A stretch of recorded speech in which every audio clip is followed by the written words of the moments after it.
G'day, Aussie Bonsai Bloke here. Today, got this olive, and this olive started out as pretty much nothing. Same again, the trunk was a very ugly trunk. It did have a little bit of tape at the bottom, but then it went into a really straight section and then had reverse taper, probably up here somewhere, I'm not sure. I did a big cut, big slit down the side at a big angle, and developed this tree out of it, and it's turned into one of my best little trees that I reckon I got. So yeah, this olive's doing pretty well. Once again, I let it grow way too big, didn't keep control of it, so I'm going to have to, a bit like the last video of the olive, I'll have to do the same with this one. I've lost a lot of ramification this year by letting it grow too much. It has helped out this weak branch on this side, and I think that branch is okay on that side, but this was a weaker branch on this side. It has definitely helped that out a bit. So that's something. This bottom growth down here is taken away from the tree as well. So obviously that will need to all come off. I'll probably keep it live rolling through the whole video because in all honesty there's probably only 50 shoots I've got to chop off. It's not too bad. I'll talk you through it as I go through it.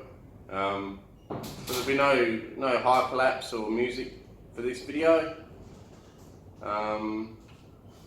Yeah. Oh, another thing. You know, in the last video I said I thought the table broke. Well, it turns out the table didn't break, but my turntable did. So that's a bit cactus now. But anyway, so I mean that other olive that I had, that without a joke would weigh at least 80 kilo, possibly more, but I'm going to say a solid 80. Really big tree, really big pot, and when it's wet, full of water, extremely heavy. I use the wheelbarrows you've seen carted around because it's just so heavy. So I don't know what to do about this. I might unbolt it and make a whole new bit of wood turntable. This was only pine anyway, and it did warp every time it got wet. So I might make one of those. Bit of a bugger. Turntable's broken. That was only one of those IKEA ones for 12 bucks, I reckon. And it's lasted me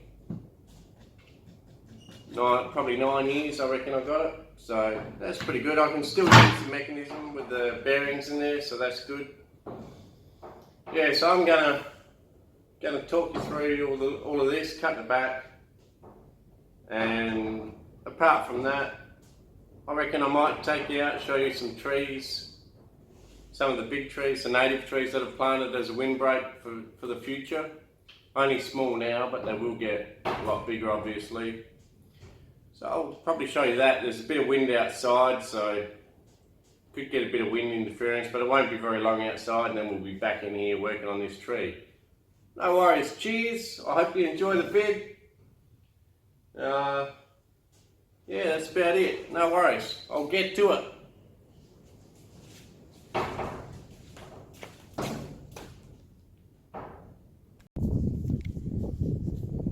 Okay, I'm up on the hill with the trees. This is what wasted all my time, so I couldn't do bonsai videos, couldn't do bonsai. But in the long run it'll be good. I'll have a big windbreak around the house. You won't get so much wind coming through, hitting the house, hitting the bonsais. So in the long run it'll be good. I hope you can hear me. The wind, there's a little bit of wind up here, and you know what it's like with the mic. So anyway, I'll show you some trees. Okay, so we've got all sorts of trees. You can see they're growing. I've been watering them every 2 days. Everyone gets watered every 2 days.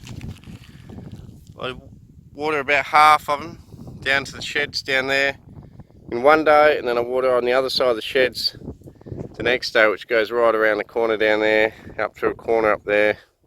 1,000 trees. Bit of an effort, but It's, you know, it's going to be good in the long run. I only got to do this for a year. Next year I'll water them half as much, maybe every 4 days. The year after they won't get watered at all, so only a couple of years of effort and I'll get a lifetime in this property with the trees protecting us, looking after us, keeping the wind out, keeping the little microclimate a little bit cooler, less windy, good for the bonsai.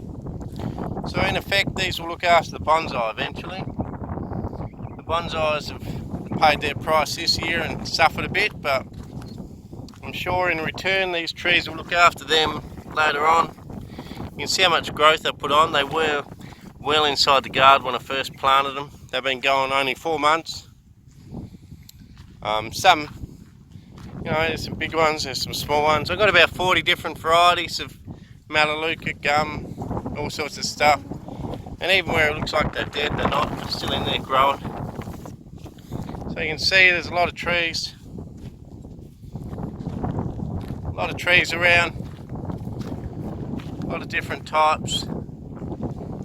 I couldn't even name them. Blue gums, honey myrtles, socialists, white mallet, blue mallet. Oh, I can keep going all day. Gooseberry mallee, macrandra, narrow-leafed red mallee, all sorts of trees. Just got so many different trees here, which will be good. Flange mallee, red flowering mallee, all sorts of stuff. Anyway, so that's it. I'll get back to the shed. Hopefully you heard that okay, because it is a bit windy. I'm sort of yelling here just to make sure you can hear me. So I hope I don't come across too loud. Anyway, that's the trees. There's a water cart down there that I use to water them all. Go through about 2,000 litres a day to water half, about 500. Anyway, a lot of effort, but I'll get the rewards in the long run. So anyway, we'll get back to the shed. Cheers! Just while I'm here, I just wanted to show you this really dry, dusty dirt. Give it a kick.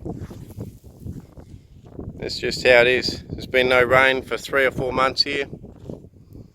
You can see it's like you could imagine being on Mars or your Polo landing or something out here. Pretty much no grass anywhere, so pretty dry. There's the old ute carrying the water carts. Anyway, back to the shed. Cheers. There's the dog carrying a stick. Poor old dog had his balls chopped, didn't you, boy? Hey? Yeah, hey? You want to play, don't you?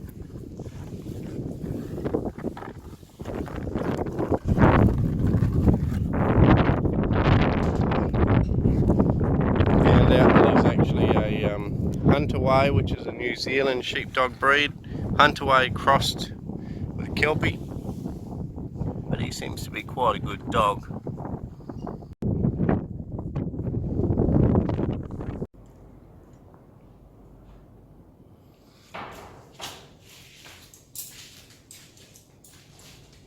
Well, just showed you out around the yard, showed you all the trees. The reason why I haven't been into my bonsais so much lately, it's not that I've lost the passion for it, I've just been too damn busy.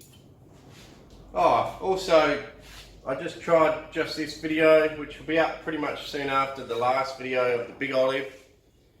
Tried putting a sheet up here, it's a light blue one, that's all I had. Let me know what you think about that also, whether that's better than the corrugated iron or whether you think I should do something else. Anyway, get on to this tree now. We've done enough mucking around. So basically what I'm going to do, I'm going to remove all these sucker shoots. Keep in mind too, when you remove these sucker shoots, well, one, they take energy away from the tree. 2, you get rid of them and obviously more energy is going to go into the tree. But 3, occasionally on a tree you do want a really low branch. You know, you might, okay, I'll take off that sucker, all of these suckers down here. it can actually look quite good to have a low branch on a tree. I'm a bit of a fan of low branches. I don't think I'll do it in this case, but I'll just show you.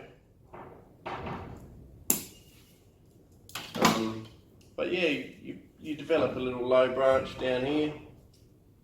It even looks like a little small tree growing on the side almost, and you put some pads around the place. I'm not going to on this one, but just showing you. So you get rid of all these suckers. Like I said, it should have been done earlier, but couldn't. Doesn't matter. Should be right. Now, got rid of that. We've got this long, really long growth at the front. It's got ramification right on the tip, but we don't need that right out there because it's way away from the tree. If I turn it to the side, you'll be able to see how far away from the tree that is. So you want to create the divisions a lot closer in, so I'll do that. Cut it to some horizontal branches there. The next one, maybe I'll do a vertical branch there, why not? Creates a little bit more fullness in the pad when you finish. Another vertical one there. I'll bring in a bit closer actually while I do all this, because just so you can see a bit better. So you won't see the base now because you don't really need to see it anyway. And I'll just bring it in closer on the top. Okay. So hopefully you'll be able to see most of the trimming that I do. I'll try to keep it in the frame. If not, I apologise in advance. Okay, so I'll chop. So these are not bad, you know, they haven't fattened up too much. Just keep an eye on ramification. I'm chopping all these all back to only 2 shoots. Sorry, 2 buds, so that they ramify and divide back out.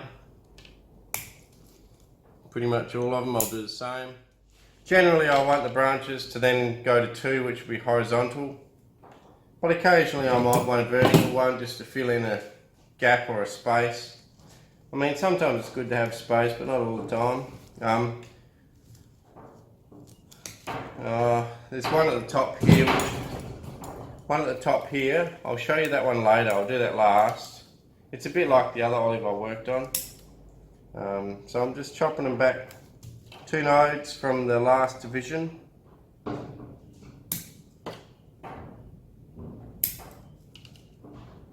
So I'll keep doing that around the tree. Unless there's somewhere where I really need a longer one and it's very bare, then I can leave it a bit longer. Yeah, that's pretty much it. I'll keep going with this. So I'm only leaving, you go from the old division point, one set of leaves, 2 sets of leaves. Around 2 sets of leaves is enough.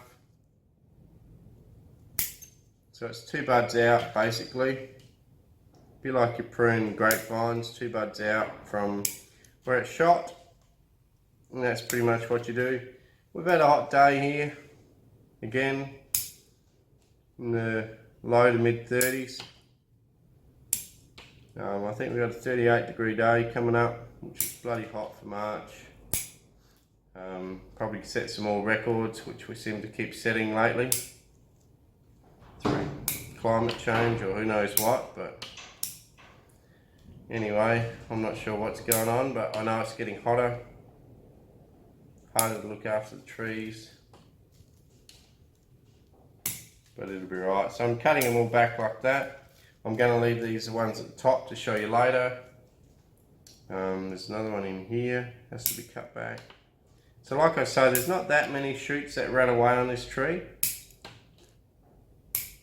There's enough, but in general terms, most of these have not shot away too much and have not got too thick. So in return, because they didn't get too thick, I can just pretty much cut it back to 2 buds on each.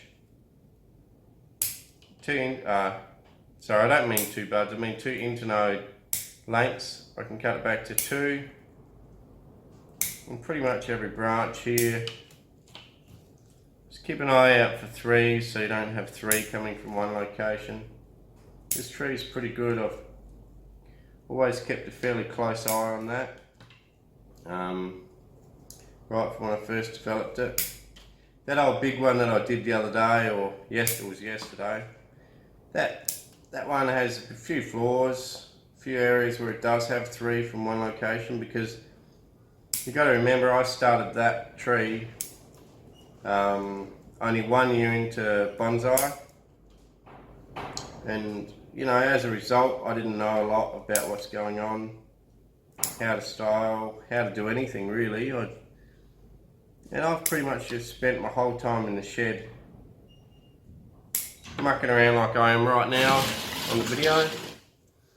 Pretty much just mucking around, cutting, seeing how they respond.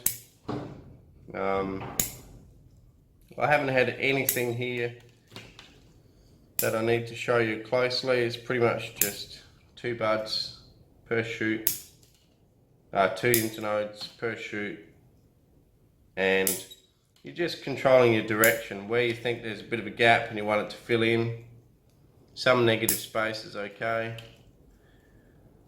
depending on the type of tree you're trying to create. But here, I think a nice full tree is really what I'm after, so I don't mind if it fills in fairly well. So yeah, that big one I created when I was learning, and to be honest it still turned out pretty good, I reckon. You know, it's got some flaws in there, but in general it's pretty good. Here's a big fat branch coming from the inside, and it's going straight up this one right from in the inside. So the branch that went horizontal like that has now got one coming up, just a single leader coming up that's really fat.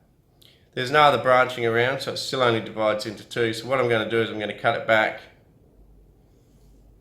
with a bit of a stub, but still within the silhouette of the tree, and then that'll divide out. I'll cut it back 1 more internode actually. So I've left it about 5 internodes long, just to get close. It's probably within about that far of the inside of the tree, within the outside of the tree, sorry. I'll cut it that far back in, so that now it'll divide out and become the outside silhouette without a big stub. So yeah, I'll just go around trimming like this. I'm nearly done actually.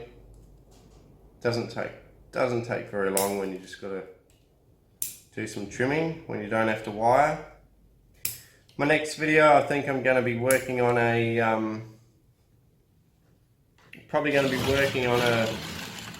bottle brush, Australian native bottle brush. It's in the very early stages of development. I've not accidentally, purposely neglected it through just being too busy. So now,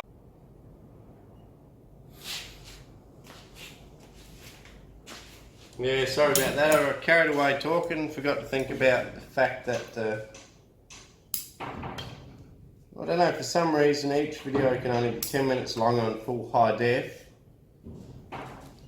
but you can do plenty of them. There's plenty of memory in the camera, but for some reason you can only do them 10 minutes long, and I forgot to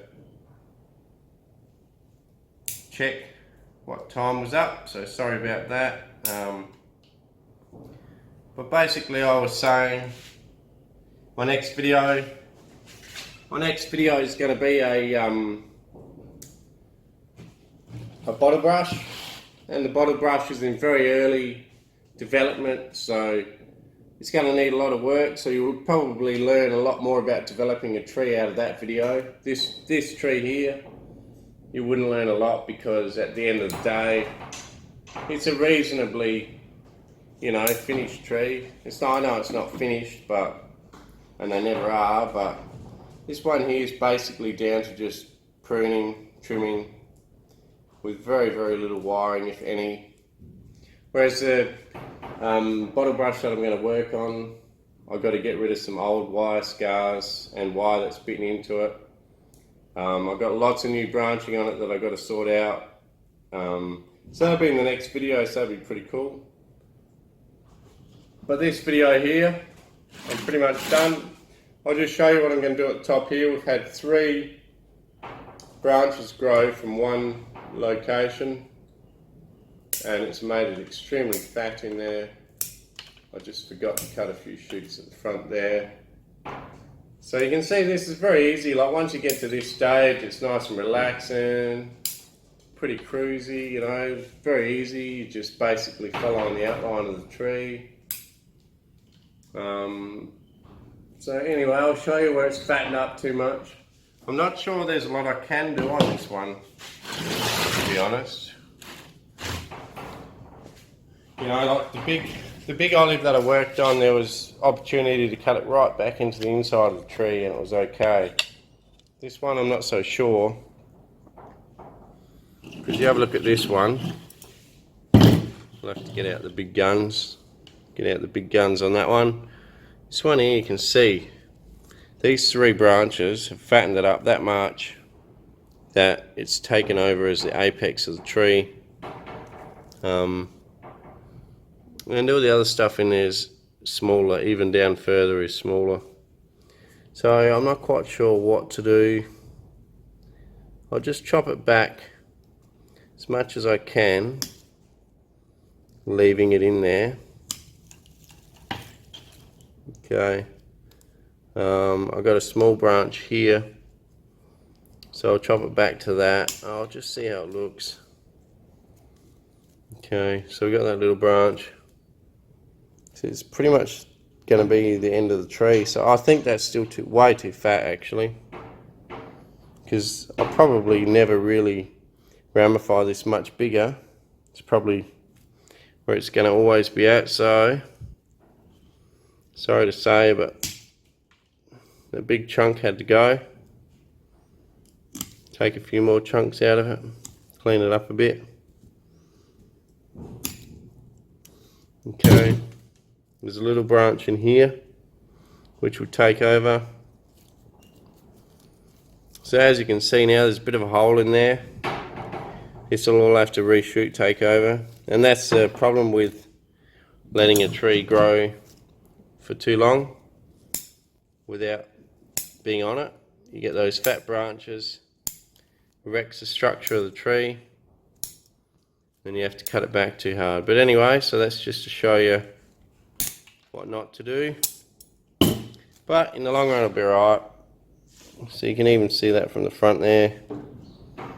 Although we are actually at the back there, so it's going to be hidden a little bit.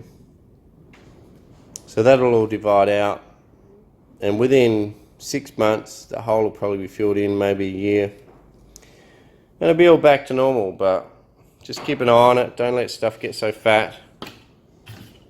You can see here, see how fat that was right at the top of the tree. Way too fat. No worries. Cheers. I'll give you a spin of the tree.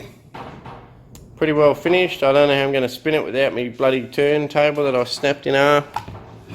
Gonna have to make a new one or something. Snap right on the screw joint there. My nickname is Quality Control because I seem to break every bloody thing, including that Makita die grinder that I broke.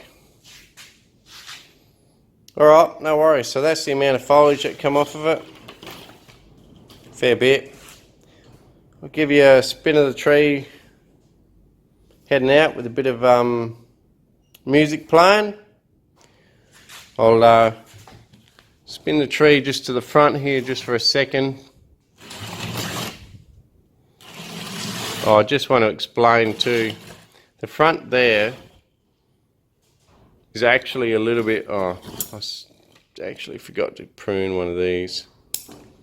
It's going to prune that slightly. Okay, so the front there is to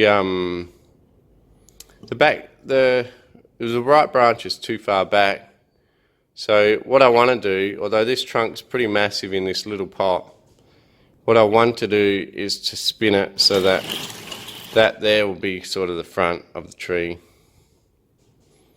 And you can see how I've got this big dead bit carved out going up here, and then the branches are regrowing out here. Also, I'll try and find a picture of when I first started this tree. When I first started it, you'll be pretty amazed how far it's come from what it was.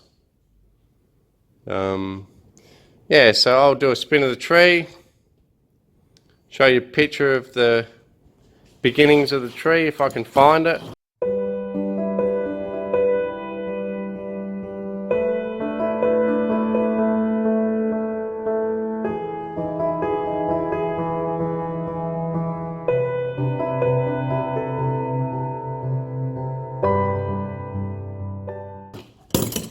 No worries. Cheers for watching, Aussie Bonsai Bloke. Please like, share, subscribe, and I'll catch you next time. Cheers.